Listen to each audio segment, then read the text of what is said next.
قدرت کا انتظام دیکھیں کہ 1857 کے اندر جنگ آزادی ہو رہی ہے، اور اس کے بعد انگریز جو تاجر بن کر آیا تھا بر صغیر کے اوپر حاکم بن بیٹھا، جی مسلمانوں کی 1000 سالہ جو حکومت تھی اس پہ زوال آ گیا۔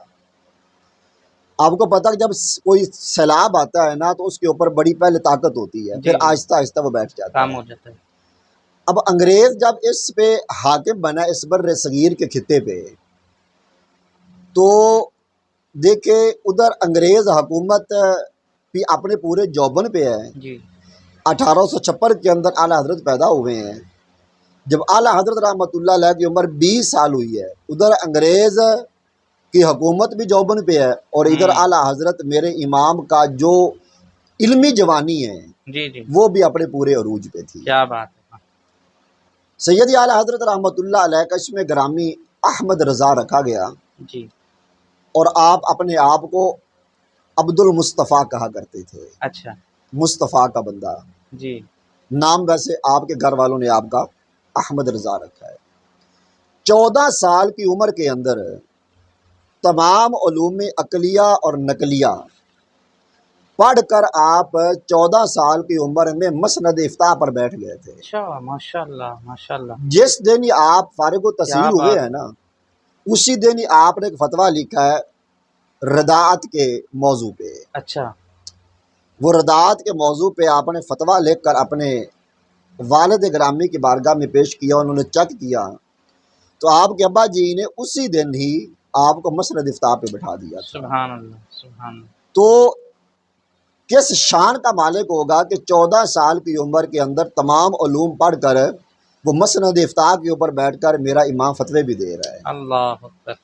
پھر ایک مہینے کی ایک ماہ کے اندر جی آپ نے اللہ کے پورے قرآن کو اپنے سینے کے اندر سبحان محفوظ بھی اللہ فرما لیا سبحان ہے۔ اللہ ماشاء اللہ۔ جی کیا بات ہے قبلہ، میں نے پڑھا آپ کی سیرت کے حوالے سے کہ آپ نے اللہ تبارک و تعالیٰ نے آپ سے بڑا کام لیا، ہر بالکل میدان میں جی آپ نے بڑے ہی کارنامے سر انجام بالکل دیے۔ ایسے آپ کی اگر وہ جو فتاوی رضویہ شریف ہے، جی جیسے جی آپ نے فرمایا کہ انہوں نے 14 سال کی عمر سے ہی فتویٰ دینا شروع جی کر دیا، بالکل ایسے اور وہ فتاوی جات کے جو آپ پوری زندگی آپ سے لوگ سوالات کرتے ہاں رہے، جی تو آج وہ 32 جلدوں پہ مشتمل ہے۔ جی اس دور میں نہ کمپیوٹر تھا نہ یہ ایسے ہی مشینری تھی، تو بالکل کیسے جو ہے جدید ٹیکنالوجی بھی نہیں جی تھی، بالکل ہاتھوں ایسے ہی سے کام لکھی بالکل گئی ہی وہ ہاتھوں سے کتابیں لکھا ساری۔ گیا، سب ہاتھوں سے جی لکھا جی گیا، تو بالکل آج ایسے وہ اتنا عظیم سرمایہ اہل سنت کے پاس ہی ہے۔ ایسے ہی اچھا قبلہ، میں دیکھتا ہوں کہ جس دور کے اندر اعلیٰ حضرت تشریف لائے، جی تو جی اس دور کے اندر جو بدعات ہیں وہ بہت زیادہ تھی، جی اور بالخصوص آقا کریم صلی اللہ علیہ وسلم کے اوپر بہت زیادہ کیچڑ اچھالا گیا، نعوذ باللہ توہین امیز کلمات کہے گئے، قرآن بالکل مجید کا ایسے ترجمہ اس طرح کا کیا گیا، اور آقا کریم صلی اللہ صلی علیہ اللہ علیہ وسلم کے حوالے سے، علم غیب کے حوالے سے، باقی چیزیں۔ جی جی تو آپ نے اعلیٰ حضرت نے ان کا کس طریقے سے جواب دیا، اور آج تک جو آپ کا جو کام ہے اس کام سے ہم فائدہ اٹھا رہے ہیں، تو اس حوالے سے آپ کیا فرماتے ہیں؟ دیکھیے آپ نے ایک بہت اہم سوال اٹھایا ہے۔ سیدی اعلیٰ حضرت رحمۃ اللہ علیہ صرف عالم نہیں تھے بلکہ مجدد بن کے آئے ہیں۔ واہ کیا بات ہے۔ جو نبی کریم علیہ الصلوۃ والسلام نے فرمایا کہ اللہ کریم ہر صدی کے اندر ایک مجدد بھیجتا ہے۔ جی اعلیٰ حضرت مجدد تھے اپنے صدی کے۔ ٹھیک ہے۔ مجدد کا مطلب یہ ہوتا ہے کہ وہ آ کر نئے سرے سے دین کے اندر جو بدعات فروغ پا چکی ہوتی ہیں، جو منکرات غلط چیزیں دین کے اندر لوگوں نے ایڈ کر لی ہوتی ہیں، جی مجدد آ کر نئے سرے سے ان تمام بدعات کا کلا کما کر کے جی اسلام کی جو صحیح صورت ہے وہ صحیح دنیا کے سامنے پیش کر دیتا ہے۔ ماشاء اللہ۔ دیکھیں ہمیں اس بات پہ فخر ہے کہ ہم سید اعلیٰ حضرت مولانا الشاہ امام احمد رضا خان فاضل بریلوی رحمۃ اللہ علیہ کو ماننے والے ہیں، جی اور اگر کوئی بندہ غیر جانبدار ہو کر سید اعلیٰ حضرت کو پڑھے نا تو وہ کبھی بھی ہمیں بدعتی نہیں کہے گا۔ ہمیں ایک طعنہ دیا جاتا ہے جی، ہمیں اب اہل سنت کو جی آپ بدعتی ہیں، جی جی ہمیں قبر پرست بھی کہا جاتا ہے، یہ قبروں کو پوجتے ہیں، جی جی شرک کرتے ہیں، بدعات کا ارتکاب کرتے ہیں۔ تو دیکھیں میں یہ عرض کرنا چاہتا ہوں آپ کے اس پلیٹ فارم سے کہ ہم جس امام کو ماننے والے ہیں جی اس نے تو آ کر بدعات کا کلا کما کیا، صحیح. شرک کو ختم کیا ہے آ کر، تو ہمیں ہی وہ قبر پرست کہہ دیا جاتا ہے۔ دیکھیں ایک دو چیزیں میں عرض کرنا چاہتا ہوں جو بالخصوص ہمیں قبر پرست کہا جاتا ہے، یہ ہم قبروں کو پوچھتے ہیں، جی جی معاذ اللہ ثم معاذ اللہ۔ سید اعلیٰ حضرت رحمۃ اللہ علیہ سے جب سے سوال ہوا ہے تو آپ نے اس کے اوپر ایک پورا رسالہ لکھا ہے اچھا جو فتاوی رضویہ کے اندر موجود ہے، اس کا نام ہے الزبدۃ الزکیہ لتحریم سجود التحیہ۔ اچھا آپ نے فرمایا کہ سجدہ عبادت تو درکنار ہے، جی سجدہ تعظیمی بھی حرام ہے، ہوں وہ قبر کو ہو، وہ پیر کو ہو، وہ شیخ، وہ کسی کو بھی ہو، سجدہ تعظیمی بھی حرام ہے۔ حرام ہے. پڑھے اعلیٰ حضرت رحمۃ اللہ علیہ کا رسالہ الزبدۃ الزکیہ۔ اعلیٰ حضرت فرماتے ہیں کہ سجدہ عبادت جو ہے نا، آپ فرماتے ہیں کہ وہ بالاتفاق کفر ہے، صحیح. کہ کسی کو آپ الہ مان کر اس کو عبادت والا اس سجدہ کریں، اس کی عبادت کریں، جی جی اس کے اندر کسی کی دوسری رائے نہیں ہے، کفر ہے، شرک ہے۔ ایک ہوتا ہے سجدہ تحیت، اچھا سجدہ تعظیمی کہہ سکتے ہیں، جی جو پہلی امتوں کے اندر جائز تھا، جس طرح کہ حضرت یوسف علیہ السلام کو ان کے بھائیوں نے اور جناب یعقوب علیہ السلام نے سجدہ کیا، وہ سجدہ تعظیمی تھا، وہ سجدہ عبادت نہیں تھا۔ تو سجدہ تعظیمی پہلی امتوں میں جائز تھا، صحیح. لیکن ہماری شریعت مطہرہ کے اندر سجدہ تعظیمی بھی حرام ہے، اچھا اور اس کے اوپر سید اعلیٰ حضرت رحمۃ اللہ علیہ نے دلائل کے انبار لگائے ہوئے ہیں کہ سجدہ تعظیمی کسی قبر کو کرنا حرام ہے۔ ہوں آپ اس الزبدۃ الزکیہ کے اندر لکھتے ہیں، فرماتے ہیں کہ کسی مزار کو سجدہ کرنا، مزار کے ارد گرد طواف کرنا، ٹھیک ہے. اور فرماتے ہیں کہ کسی مزار کے سامنے کی مٹی کو چومنا ہوں اور وہاں پر جا کر حد رکوع تک جھکنا اچھا یہ ممنوع ہے، اچھا اللہ اکبر. کہ کسی مزار کے پہ جا کے اتنا جھک جائیں کہ آپ حد رکوع تک پہنچ جائیں، جی جی اس کو میرے امام نے منع لکھا ہے۔ اچھا بھی جو امام ہے جھکنے کو منع کر رہا ہے اور جو طواف کو منع کر رہا ہے، سجدے کو منع کر رہا ہے، جی سجدہ تو بعد کی بات ہے، جو حد رکوع تک جھکنے کو بھی منع کر رہا ہے، ہوں تو بھئی ہم اس امام کے ماننے والے ہیں تو ہمیں کہا جاتا ہے آپ قبر پرست ہیں۔ جی جی جی ایون کہ سید اعلیٰ حضرت رحمۃ اللہ علیہ نے اسی زبدۃ الزکیہ کے اندر لکھا ہے کہ اگر کوئی بندہ نبی کریم صلی اللہ علیہ وآلہ وسلم کے دربار گوہر پاک میں حاضری کا شرف حاصل کرتا ہے تو آپ فرماتی ہیں کہ وہاں پر بھی جا کر حضور کی جو پاک دیواریں ہیں، جی فرماتے ہیں کہ دیوار کریم کو ہاتھ نہ لگائے، اچھا مدینہ شریف بھی جا کر وہاں پر دیوار کریم کو ہاتھ نہ لگائے، فرمایا جالیوں کے ساتھ چمٹے نہ جا کے، جی جی وہاں پر بوسہ نہ دے، بلکہ فرماتے ہیں کہ نبی کریم علیہ السلام کی بارگاہ اقدس عطر کے اندر بھی جا کر دور کھڑے ہو کر ادب و احترام کے ساتھ حضور کی بارگاہ میں سلام عرض کرے۔ سبحان. اور جہاں پر آپ نے اولیاء کے مزار پہ جانے کا طریقہ لکھا وہ بھی یہی ہے کہ آپ نے چند ہاتھ کا فاصلہ رکھ کر وہاں پہ آپ نے کھڑے ہونا ہے اور ولی کو سلام کہنا ہے۔ دیکھیں سید اعلیٰ حضرت رحمۃ اللہ علیہ نے اب اس بدعت کے اوپر پورا رسالہ لکھا، دلائل کے انبار لگا دیے۔ بہت ساری بدعات اس وقت بھی تھیں، آج بھی ہیں۔ جی ان میں سے ایک بدعت یہ بھی ہے کہ ہمارے ہاں یہ کہا جاتا ہے بھی طریقت اور ہے، شریعت اور ہے۔ وہ کہتا ہے جی طریقت کا رستہ اور ہے اور شریعت یہ علماء کا کام ہے جو ظاہر بین ہوتے ہیں، ظاہر کو دیکھتے ہیں۔ جی جی اب میرا امام کیا کہتا ہے؟ آپ فرماتے ہیں کہ دیکھیں، فرماتے ہیں شریعت اصل ہے اچھا اور طریقت اس کی فرع ہے۔ شریعت کو آپ نے اصل قرار دیا، طریقت کو اس کی فرع قرار دیا۔ صحیح. فرمایا کہ شریعت ایک منبع ہے اچھا اور طریقت اس سے نکلنے والا ایک دریا ہے۔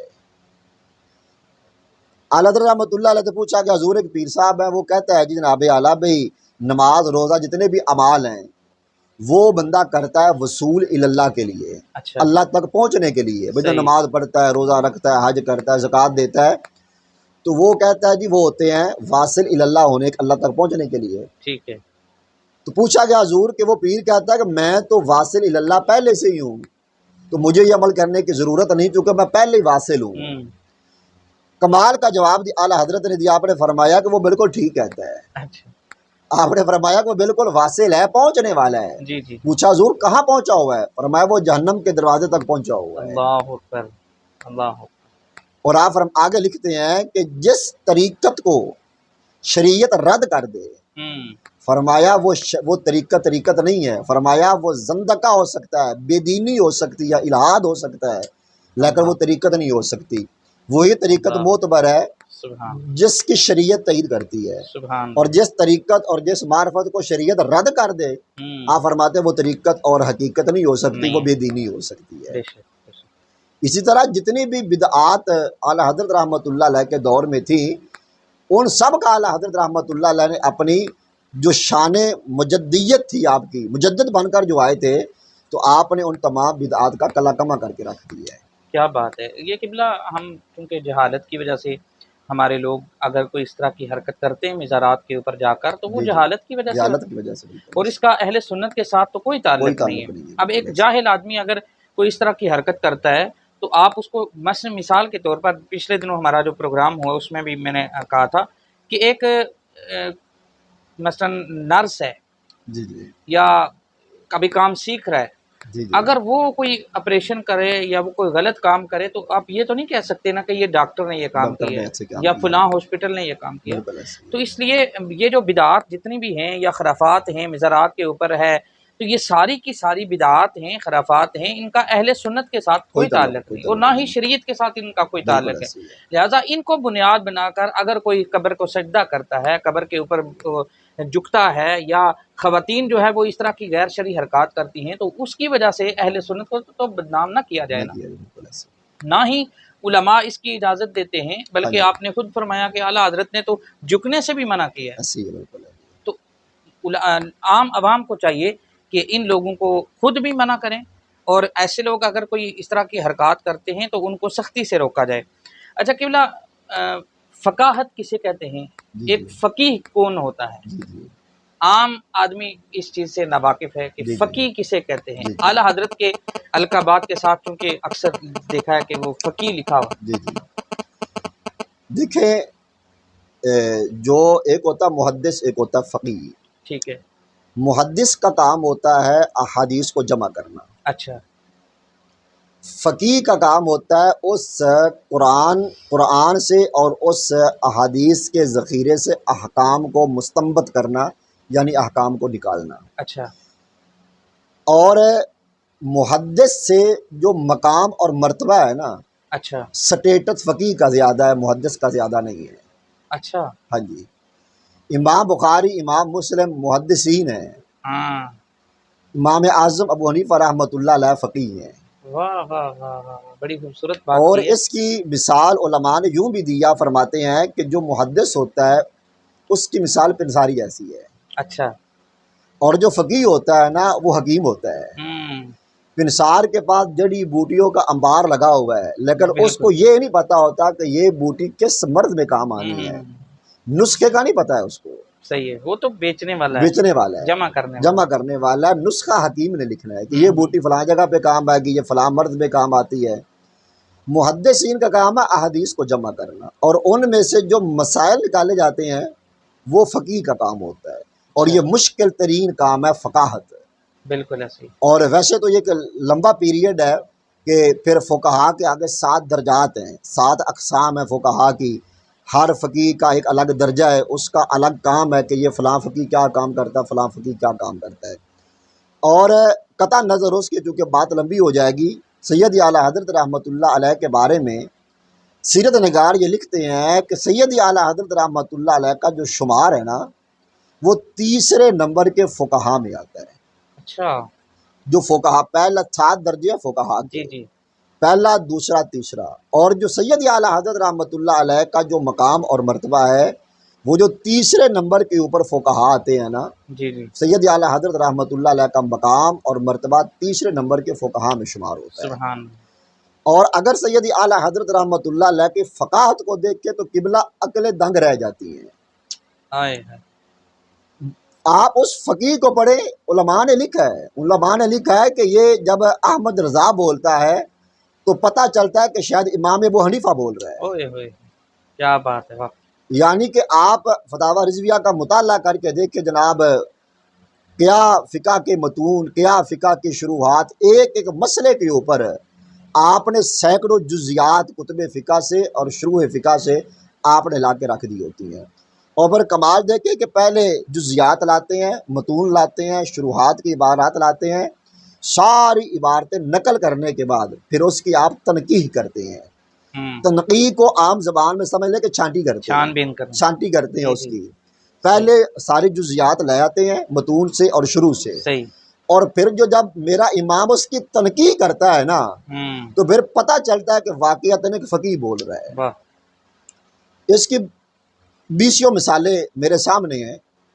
میں بطور مشت از خروارے کے طور پر ایک دو مثالیں پیش کرتا ہوں کہ شریعت کے اندر ثمن پتہ کیا، سونا چاندی ہے۔ جی، جس طرح پہلے درہم اور دینار چلتے تھے، دینار سونے کا، درہم چاندی کا۔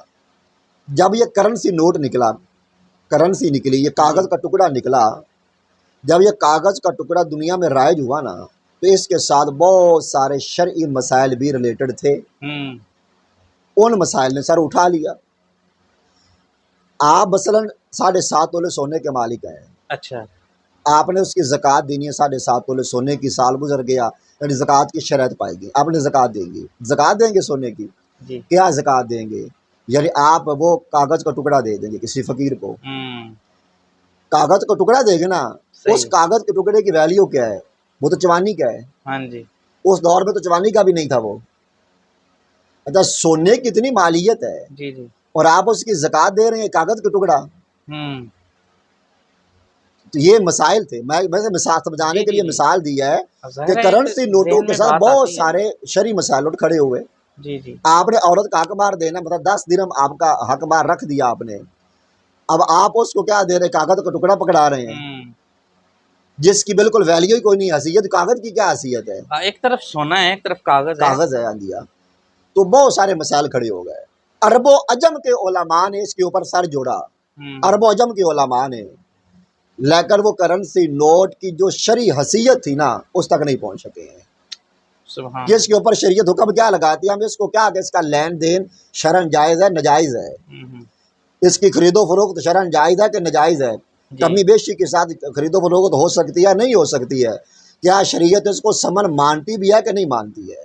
اچھا، اعلیٰ حضرت رحمۃ اللہ علیہ حج کرنے تشریف لے گئے حرمین طیبین میں، جو امام کعبہ تھا اس وقت اچھا، مصلی حنفی کا امام ہے، اچھا، اور یہ بھی یاد رہے کہ اس وقت چاروں مصلی ہوتے تھے، اس لیے ہم کہتے ہیں چاروں فقہ پر حق ہیں، حنفی، شافعی، مالکی، حنبلی، یہ چاروں اہل سنت ہیں، صحیح، اس سے جو باہر ہے وہ اہل سنت سے خارج ہے۔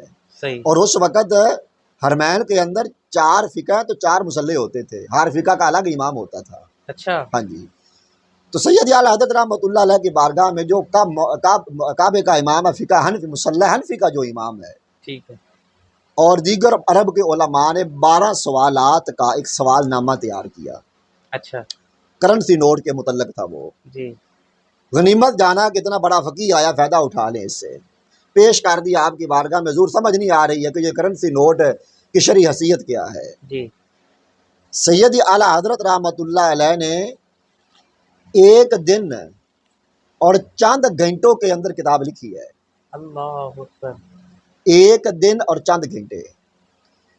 آپ خود فرماتے ہیں کہ میں نے ہفتے والے دن یہ کتاب شروع کی ہے، ہفتے والے دن اچھا، مکہ شریف میں۔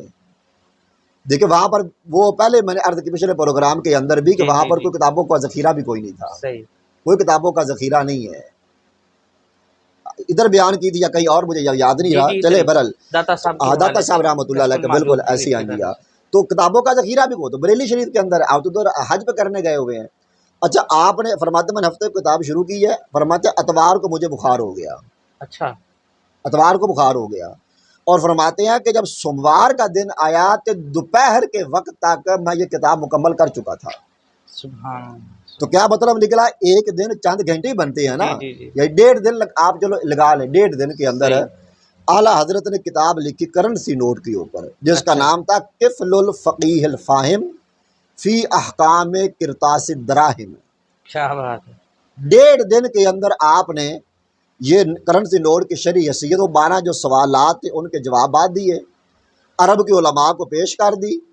جب عرب کے علماء نے اس کتاب کو دیکھا اور اس کے اوپر جو عرب کے علماء نے جو کمنٹس کیے ہیں نا وہ بھی پڑھنے کے لائق ہیں کہ کن الفاظ کے ساتھ عرب کے علماء نے آپ کی شان فقاہت کو سلام پیش کیا ہے کہ یار کیا بلا ہے، یہ علم کا کیا پہاڑ ہے کہ جس مسئلے کے اوپر عرب و عجم کے علماء بالکل وہ اپنا کسی نتیجے تک نہیں پہنچ سکے ہیں اور اس فقیر نے 1.5 دن کے اندر مسئلے کو حل کر دیا ہے۔ سبحان اللہ۔ پھر یہاں تک نہیں ہوا، واپس آئے، ادھر واپس آ کے بریلی شریف ہے۔ ادھر آپ کو پتہ چلا کہ مکتبہ دیوبند کے ایک مولانا صاحب تھے، مولانا رشید احمد گنگوہی صاحب، اور ایک اور مولانا صاحب تھے مولانا عبدالحی لکھنوی۔ اچھا، پتہ یہ چلا کہ انہوں نے بھی نہ کرنسی نوٹ کے اوپر ایک فتویٰ لکھا ہے، اور فتویٰ کیا تھا؟ مولانا رشید احمد صاحب نے یہ لکھا ہے، انہوں نے کرنسی نوٹ کو مال ماننے سے ہی انکار کر دیا۔ اچھا، لین دین تو بعد کی بات، انہوں نے فتویٰ دے دیا کہ اس نوٹ کا، کاغذ کے ٹکڑے کا لین دین کرنا بھی جائز نہیں ہے۔ انہوں نے کہا یہ مال ہی نہیں ہے، یہ شریعت کی نگاہ میں مال ہی نہیں ہے۔ اور اس طرح فتویٰ مولانا عبدالحی لکھنوی کا بھی آیا۔ سید اعلیٰ حضرت رحمۃ اللہ علیہ نے اس فتوے کو رد کرنے کے لیے پھر ایک کتاب لکھی آ کے یہاں پہ بر صغیر میں آ کے۔ اچھا، ہاں جی، کیا بات ہے۔ یہاں پر بھی کتاب لکھی اس فتوے کو رد کرنے کے لیے کہ فرمایا کہ نہیں، یہ تمہارا فتویٰ ٹھیک نہیں ہے، نوٹ کی جو شرعی حیثیت ہے وہ نوٹ مال ہے اور اس کا لین دین کرنا بھی وہ جائز ہے۔ اچھا، یہ تو ایک آپ نے کہ میں کرنسی نوٹ کی بات بتا رہا ہوں، اگر آپ اس کتاب کو پڑھیں آپ تو پھر پتہ چلے گا کہ آپ کی شان فقاہت کا عالم کیا تھا۔ کیا بات ہے۔ آگے اب ہم آتے ہیں تو میں 2 مثالیں اور پیش کرنا چاہتا ہوں کہ میں اگر آپ سے پوچھوں یا کسی عالم دین سے پوچھے، آپ کسی بندے سے پوچھے بھئی یہ تیمم کرنا کس سے جائز ہے، مجھ سے پوچھے میں بھی یہی کہہ دوں گا جی جن سے زمین کے ساتھ تیمم ہو، جو چیز جن سے زمین میں سے ہے نا اس سے تیمم ہو سکتا ہے، اور جو جن سے زمین سے نہیں ہے اس سے تیمم نہیں ہو سکتا۔ بس میں بات ختم کر دوں گا۔ صحیح۔ تیسری جلد کے اندر فتاوی رضویہ کی تیسری جلد کے اندر اعلیٰ حضرت نے اس کے اوپر بھی تحقیق فرمائی ہے۔ اچھا، تیسری غالباً پہلی جلد ہے، پہلی جلد کے اندر ہے۔ اچھا، پہلی جلد کے اندر آپ اس کے اوپر تحقیق فرمائی ہے۔ آپ فرماتے ہیں بھی دیکھیں اس کے اندر آپ نے 181 چیزیں گنوائی ہیں جن سے تیمم کرنا جائز ہے۔ اللہ اکبر، ہے تو شان کا کیا فقیر، بات ہے۔ 181 چیزیں آپ نے گنوائی ہیں جن سے تیمم جائز ہے۔ پر کمال کی بلا یہ دیکھیں کہ آپ نے فرمایا کہ ان میں سے جو 74 چیزیں ہیں وہ میں نے متقدمین کی کتابوں سے لی ہیں، کہ 74 چیزیں تو میں نے متقدمین کی کتابوں میں لکھی ہوئی ہیں، وہاں سے میں نے لے لی ہیں۔ جی جی۔ اور آگے فرمایا کہ 107 چیزیں، فرمایا یہ فقیر کی اپنی تحقیق ہے۔ سبحان اللہ۔ یعنی آپ لکھتے ہیں کہ یہ 107 چیزیں آپ کو مجھ سے پہلے ہزاروں سال پیچھے چلے جائیں، متقدمین کی ساری متاخرین کی کتب فقہ اٹھا کے دیکھ لیں، یہ 107 چیزیں آپ کو نہ متقدمین کی کتابوں میں ملیں گی نہ متاخرین کی کتابوں میں ملیں گی۔ فرمایا یہ احمد رضا کی تحقیق ہے۔ سبحان اللہ۔ 107 اپنی تحقیق اور 74 وہ، اور فرمایا کہ 181 چیزیں ٹوٹل ہیں جن سے تیمم کرنا جائز ہے۔ سبحان۔ ایک میں اور مثال دیتا ہوں اس پہ، جی جی۔ آپ کی شان فقاہت ہے۔ شان فقاہت کیا ہے؟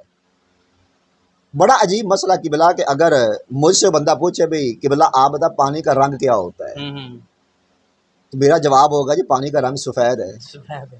ہر بندہ یہی کہے گا جی جی۔ کہ پانی کا رنگ سفید ہے، لیکن جب اس کے اوپر میرے احمد رضا نے قلم اٹھایا ہے نا کہ پانی کا رنگ کیا ہے، واہ، تو پھر اعلیٰ حضرت نے سکے بٹھا دیے ہیں۔ سبحان اللہ۔ آپ نے دلائل دیے ہیں، اب باہر لگا دیے دلائل کے، اب یہاں پہ دلائل جو کہ بیان نہیں ہو سکتے ہیں۔ اگر بندہ صاحب ذوق ہے تو فتاوی رضویہ کا مطالعہ کرے جہاں پر اعلیٰ حضرت نے پانی کا رنگ کی تحقیق کی ہے۔ نتیجہ آپ نے یہ نکالا، اینڈ پہ آپ فرماتے ہیں کہ پانی کا رنگ نہ سفید ہے نہ سیاہ ہے، اچھا۔ یعنی نہ پیور سفید ہے نہ پیور سیاہ ہے، بلکہ آپ فرماتے ہیں کہ پانی کا جو رنگ ہے وہ سفید سیاہی مائل ہے۔ اچھا۔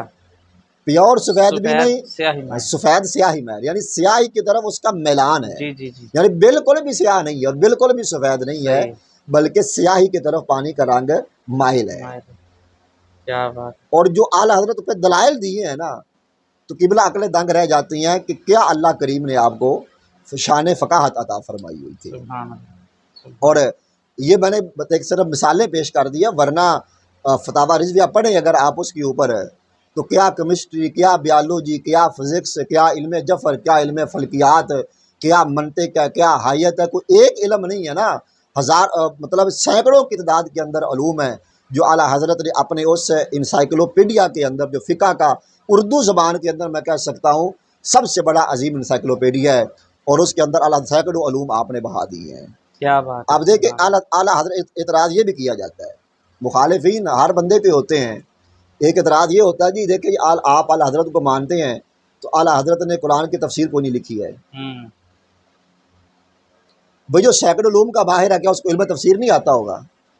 استاذی و استاذ العلماء حضرت علامہ مولانا حافظ ملت مولانا عبدالستار سعیدی دامت برکاتہم العالیہ، آپ نے فتاوی رضویہ میں سے آپ نے جو فوائد تفسیریاں ہیں جو اعلیٰ حضرت نے جہاں جہاں پر تفسیر کے اوپر بحث کی ہے، استاد محترم نے ان کو الگ نکالا ہے۔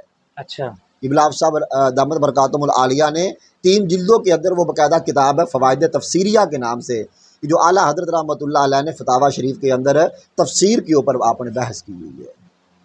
کیا بات ہے، واہ، آپ نے بات کی تو مجھے ایک شعر یاد ہے اعلیٰ حضرت کا کہ ملک سخن کی شاہی جی جی تجھ پہ رضا مسلم، جی، بالکل ایسے ہی ہے، جس راہ چل دیے ہیں سکے سکے بٹھا بٹھا دیے، دیے، جس کام کے اندر بھی ہاتھ ڈالا، جی جی، جس چیز میں ہاتھ ڈالا کمال کر دیا۔ کمال کر دیے، آپ کا اگر قرآن مجید کا ترجمہ دیکھیں تو وہ کمال ہے، جی ایسے ہی ہے، آپ کا عشق رسول دیکھیں تو کیا کمال ہے عشق رسول۔ ایسے میں ہی ہے، سمجھتا ہوں کہ عشق رسول تو ختم ہوتا ہے نا ختم اعلیٰ ہو گیا، حضرت کی ختم ہو شاعری گیا، کے اوپر۔ بالکل ایسے ختم ہو گیا، ہم تو ان کو شاید صرف ایک شاعر مانتے ہیں، بلکہ وہ 1000 سے زائد مصنف کے کتابوں کے کتابوں کے مصنف۔ مصنف ہیں، بالکل کیا ایسے ہی بات ہے۔ اور عشق رسول کے حوالے سے کہ اعلیٰ حضرت کا جو کلام ہے اس ہے، کے جی اندر جی، جو عشق رسول کی جھلک نظر آتی ہے، اس حوالے سے کیا دیکھو آپ کہوں نے گے؟ اشارہ کر دیا کہ اعلیٰ حضرت رحمۃ اللہ علیہ کی جو پہچان ہی عشق عشق رسول ہے، رسول ہے، واہ، کہ چونکہ جس دور کے اندر آپ آئے ہیں نا، اس دور کے اندر انگریز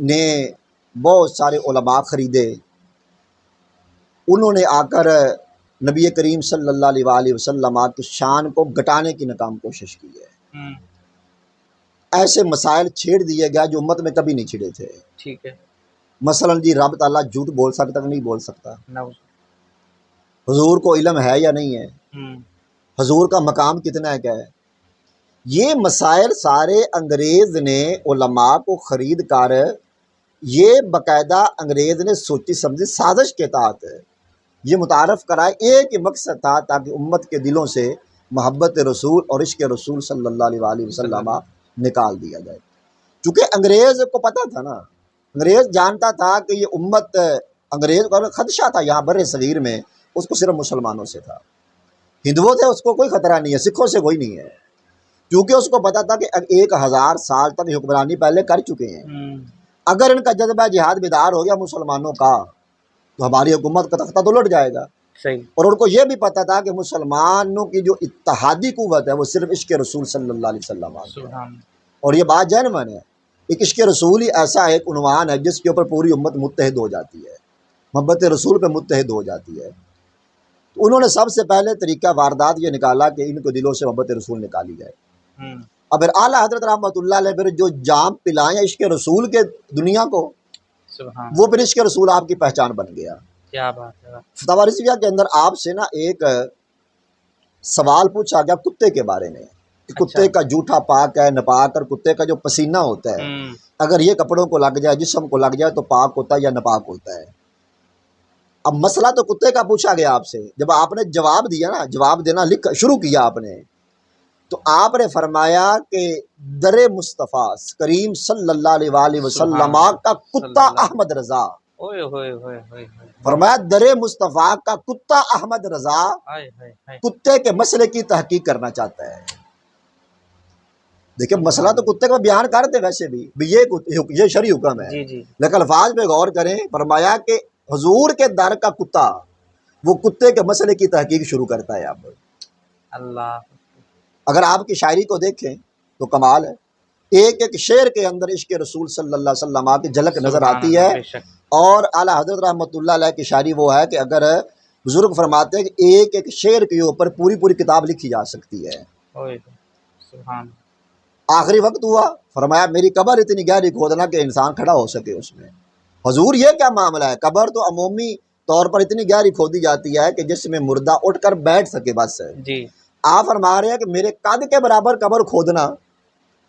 تو پھر آپ نے فرمایا کہ اس لیے کہ جب حضور کی حدیث آ گئی کہ قبر کے اندر حضور تشریف لاتے ہیں تو فرماتے احمد رضا جس نے پوری زندگی محبت رسول کے جام پلائے، اور احمد رضا کی محبت گوارا نہیں کرتی ہے کہ حضور میری قبر کے اندر آئیں سبحان اور اللہ. پھر میں بیٹھا رہوں.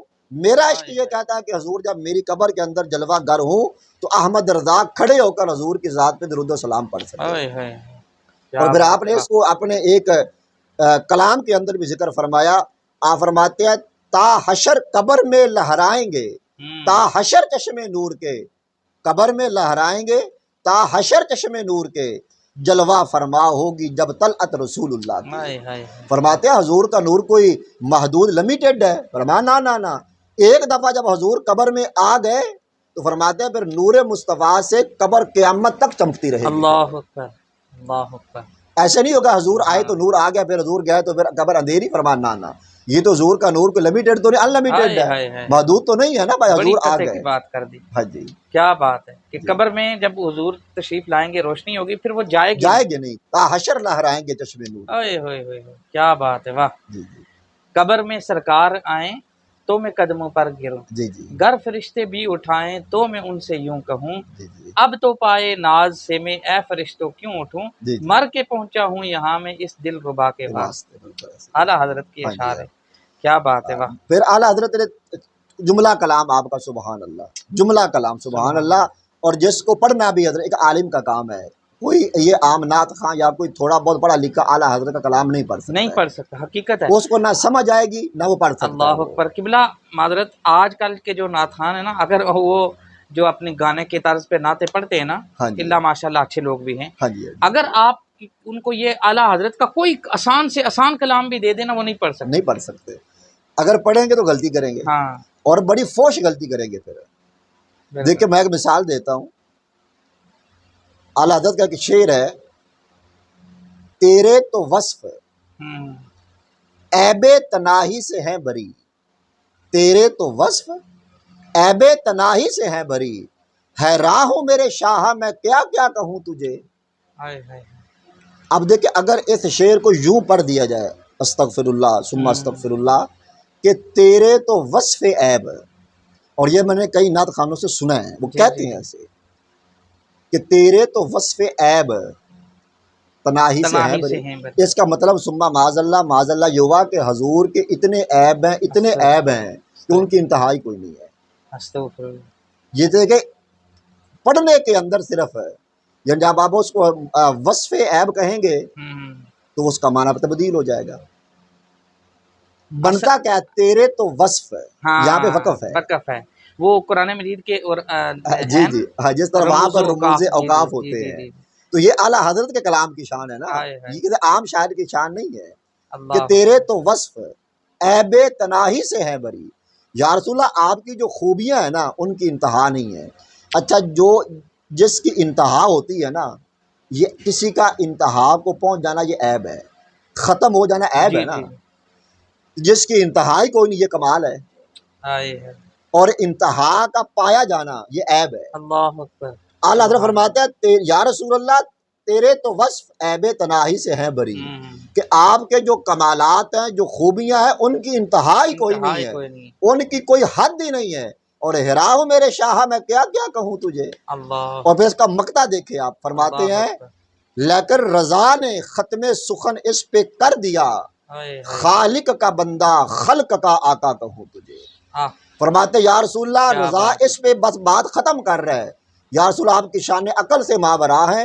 میں صرف یہ کہہ سکتا ہوں کہ اگر حضور بندے ہیں تو رب کے ہیں بس. رب کے علاوہ جتنی مخلوق ہے حضور سب کے آقا اور مولا بن کے دنیا میں کیا بات ہے، واہ۔ آخری سوال کی بلا، جی ٹائم کافی ہو چکا ہے۔ جی جی قرآن مجید کے بہت سارے ترجمے ہیں، مارکیٹ کے اندر بے شمار ترجمے مل جائیں گے آپ، جی جی بالکل لیکن کنز الایمان شریف ہی کیوں؟ جی جی دیکھیں، اس لیے کہ سید اعلیٰ حضرت رحمۃ اللہ علیہ جیسا فقیہ انسان ہو، اور جو اللہ اور اس کے رسول ہے، بارگاہ رب العزت اور بارگاہ رسالت امام عز و جل صلی اللہ علیہ وسلم کے آداب سے واقف ہو۔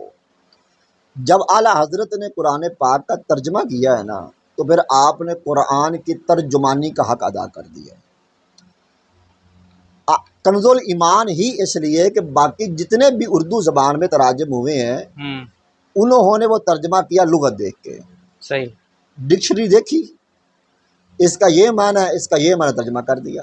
صحیح، جبکہ قرآن کا ترجمہ کرنے کے لیے صرف لغت کافی نہیں ہے، بلکہ احمد رضا جیسی فقاہت اور احمد رضا جتنے علوم کا ہونا بھی ضروری ہے۔ میں کہ چند کی مثالیں آپ کو دیتا ہوں، جتنے بھی تراجم مارکیٹ کے اندر موجود ہیں، میں صرف ایک بطور نمونہ پیش کر رہا ہوں، ورنہ جی، میرے پاس بہت سارے تراجم میری لائبریری میں پڑے ہوئے ہیں، صحیح، اور جو میں حوالے دینے لگا ہوں یہ سارے میرے پاس پڑے ہیں۔ ماشاء اللہ، ایک مترجم ہے قرآن کے فتح محمد خان جلندری، یا میں دو صرف آیات لے رہا ہوں قرآن پاک، دو آیات ٹھیک صرف، ہے، باقی اور بہت سارے مقام جہاں پر انہوں نے لغزش اور غلطی کی ہے، لیکن احمد رضا کا قلم نہیں پھسلا۔ یہ ایک ہے سورت فتح کی آیت نمبر 2، اور دوسری میں لے رہا ہوں سورت والضحیٰ کی آیت نمبر 7۔ فتح محمد خان جلندری سورت فتح کی آیت نمبر 2 کا ترجمہ کیا کرتا ہے؟ وہ کہتا ہے لیغفر لک اللہ ما تقدم من ذنبہ وما تأخر، یہ قرآنی آیت کے لفظ ہیں۔ وہ کہتا ہے تاکہ اللہ تمہارے اگلے اور پچھلے گناہ بخش دے۔ جی، یہ حضور کے بارے میں کہہ رہے ہیں، تاکہ اللہ تمہارے اگلے اور پچھلے گناہ بخش دے۔ حالانکہ نبی تو معصوم ہوتا ہے، جی، نبی سے گناہ کا صدور ممکن ہی نہیں ہے۔ سورۃ والضحیٰ کی جو آیت نمبر 7 ہے، وَوَجَدَكَ ضَالًّا فَہَدَىٰ، اس کا ترجمہ انہوں نے کیا ہے اور رستے سے ناواقف دیکھا تو سیدھا رستہ دکھا دیا۔ یعنی حضور رب فرماتا ہے کہ میں نے آپ کو رستے سے ناواقف پایا ہے۔ اگر نبی ہی ناواقف ہے رستہ تو دکھائے گا کون پھر؟ اچھا، ایک مترجم ہے امین احسن اصلاحی، ڈاکٹر اسرار بہت بڑا ایک نام ہے اس کا، وہ بھی تقریباً سمجھ لے کہ اس کے قریب قریب ہے۔ وہ لکھتا ہے جی کہ اللہ تمہارے تمام اگلے اور پچھلے گناہوں کو بخشے، اور سورۃ والضحیٰ کی آیت کا ترجمہ کرتا ہے کہ اور جو یائے راہ پایا، جو یائے کہتا ہے تلاش کرنے والے کو، جو یائے راہ پایا تو راہ نہ دکھائی، یعنی جملہ استفہامی ہے، ہاں جی، آپ کو راہ کا متلاشی پایا تو راہ نہ دکھائی۔ نمبر 3 مولانا شریف علی تھانوی کا ترجمہ سنیں، وہ کہتا جی تاکہ اللہ تعالیٰ آپ کی سب اگلی پچھلی خطائیں معاف فرما دے، جو حضور سے خطائیں ہوئی ہیں اگلی جی، پچھلی معاف کر دے۔ اور سورۃ والضحیٰ کا آیت نمبر 7 کا ترجمہ یہ کر رہے ہیں، اور اللہ تعالیٰ نے آپ کو بے خبر پایا تو 100 رستہ بتلا دیا۔ یہ نبی کو بے خبر کہہ دیا کہ نبی کو خبر ہی کوئی نہیں تھی۔ چوتھے نمبر پہ سید شبیر احمد کا ترجمہ ہے جی، تاکہ معاف فرما دے تمہیں اللہ وہ سب جو پہلے ہو چکی ہیں تم سے کوتاہیاں، اور جو بعد میں ہوں گی، یعنی حضور سے جو کوتاہیاں ہو گئی ہیں۔ اور سورۃ والضحیٰ کی آیت نمبر 7 کا ترجمہ انہوں نے کیا، اور پایا تم کو نواقف راہ تو راہ دکھا دی۔ یہ 5واں نمبر بڑا قابل غور ہے، یہ میرے پاس جو نسخہ پڑا ہے یہ محمد جونا گڑھی ہے، محمد جونا گڑھی ہے، غیر مقلد عالم ہے۔ یہ محمد جونا گڑھی ہے جس کا ترجمہ سعودیہ حکومت حاجیوں کو تقسیم کرتی ہے، اچھا، اور میرے پاس جو نسخہ پڑا ہے وہ سعودیہ کا چھپا ہوا ہے، چھپا ہوا سعودیہ کا ہے وہ۔ اس کے اندر محمد جونا گڑھی یہ سعودیہ حکومت حاجیوں کو، جو اردو حاجی ہوتے ہیں بر صغیر کے لوگ، ان کو تقسیم کرتی ہے۔ یہ وہ ترجمہ دیکھ کے کیا کر رہا ہے، وہ کہتا ہے تاکہ جو کچھ تیرے گناہ آگے ہوئے اور جو پیچھے ہوئے سب کو اللہ تعالیٰ معاف فرما دے۔ نعوذ باللہ۔ سورۃ والضحیٰ کی آیت نمبر 7 کا ترجمہ محمد جونا گڑھی کیا کرتا ہے، اور تجھے راہ بھولا پا کر ہدایت نہیں دی، مولانا مدودی کا بڑا نام ہے، ہوں، یہ مدودی کا ترجمہ میری لائبریری میں پڑا ہوا ہے۔ مدودی صاحب کیا ترجمہ کرتے ہیں، کہتے ہیں تاکہ اللہ تمہاری اگلی پچھلی ہر کوتاہی سے درگزر فرمائے۔ اور سورۃ والضحیٰ کی آیت نمبر 7 کا ترجمہ کرتے ہیں اور تمہیں نواقف راہ پایا اور پھر ہدایت بخش دی۔ یہ 6 میں نے آپ کے سامنے مختلف اردو کے تراجم رکھ دیے ہیں، ہوں، جن کا مفہوم سب کا قریب قریب ہے، یہ حضور سے گناہ ہو گئے، کوتاہیاں ہو گئیں، جی جی تو جی، رب نے کہا کہ میں نے آپ کے اگلے پچھلے گناہ معاف کر دیے۔ صحیح، اگر نبی گناہ گار ہے، اگر نبی سے خطائیں ہو رہی ہیں، جو معصوم جو عن معصوم الخطا، عن الخطا ہے، جی، جس سے گناہ کا صدور ممکن ہی نہیں ہے، ہوں، اور اس نبی کی طرف گناہ کی، خطا کی، کوتاہی کی نسبت کی جا رہی ہے۔ سورۃ والضحیٰ کے اندر ترجمے قریب قریب ہے کہ ہم نے آپ کو گمراہ پایا، جی، نواقف راہ پایا۔ اچھا، نبی دنیا کے اندر آتا کس لیے ہے؟ لوگوں کو ہدایت دینے کے لیے، لوگوں کو راہ دکھانے کے لیے۔ ہوں، تو جس نبی کو خود رستے کا نہیں پتا ہے، وہ آپ کو رستے پہ کیسے چلائے گا؟ اللہ، اب اینڈ کے جی اوپر بریلی کے اس غیرت مند امام کا میں ترجمہ رکھتا ہوں۔ ہوں، آپ نے کہا کنز الایمان ہی کیوں؟ جی جی، کنز الایمان ہی اس لیے کہ جب میرے امام نے قلم اٹھایا تو آپ نے فرمایا نا نا نا، یہ در رسالت ہے، یہ حضور کا دربار ہے، ادب کو چھوڑ بیٹھے، اللہ بے ادبی اکبر، کر بیٹھے۔ فرمایا کہ اس کا ترجمہ یہ بنتا ہے کہ تاکہ اللہ کریم، یا رسول اللہ، تاکہ اللہ کریم تمہارے سبب سے ہوں، تمہاری امت کے اگلے اور تمہاری امت کے پچھلے گناہ معاف فرما دے۔ اللہ اکبر، واہ، کہ یا کیا رسول بات اللہ ہے، آپ کے وسیلے سے، اللہ آپ کے اکبر، سبب سے، یا رسول اللہ آپ تو گناہ سے پاک ہیں، جی جی، لیکن اللہ کیا چاہتا ہے کہ تمہارے سبب سے تمہاری امت کے اگلے اور پچھلے گناہ معاف فرما ماشاء دے۔ اللہ، کتنا بڑا فرق ہے۔ کیا فرق ہے یہ؟ مطلب یعنی وہ کہہ رہے ہیں نعوذ باللہ کہ اللہ تعالیٰ آپ کے گناہ معاف آپ کے کر دے، گناہ معاف فرما دے، اور اعلیٰ حضرت نے کیا اللہ تعالیٰ آپ کے سبب سے تمہاری اگلی امت کے اگلے اور پچھلے پچھلے گناہ گناہ، معاف فرما دے۔ کتنا بڑا ہاں فرق جی۔ ہے۔ اور جب سورۃ والضحیٰ کی باری آتی ہے آیت نمبر 7 کی، تو کیا ترجمہ کیا میرے امام نے؟ فرمایا کہ یا رسول اللہ صلی اللہ علیہ وسلم، تمہیں اپنی محبت میں خود رفتہ پایا اوئے ہوئے ہوئے، تو تمہیں اللہ واہ، نے اپنی طرف راہ دے دی۔ اللہ اکبر، اللہ کہ اکبر، یا رسول اللہ کیا آپ بات ہے، محبت واہ، الہی کے اندر ایک اعلیٰ مقام پہ فائز تھے، محبت الہی کے اندر وہ رفتہ تھے آپ۔ اللہ جب اکبر، آپ نے اپنے آپ کو محبت الہی کے سمندر کے اندر مستغرق کر لیا ہے، پھر اللہ کریم نے آپ کو اپنی طرف راہ عطا فرما دی ہے۔ سبحان اللہ، سبحان اللہ، اور اس کے اوپر یہ اعلیٰ حضرت کا ترجمہ ایسے نہیں ہے، اس کے اوپر قرآن کے اوپر دلائل موجود ہے کہ آپ نبی کو گمراہ کہہ رہے ہیں، یا رسول اللہ آپ گمراہ ہو گئے، تو رب نے رستہ دکھا دیا۔ جبکہ سورۃ نجم کے اندر رب فرماتا ہے ما دل صاحبکم وما غوی، کہ تمہارا ساتھی گمراہ نہیں ہوا۔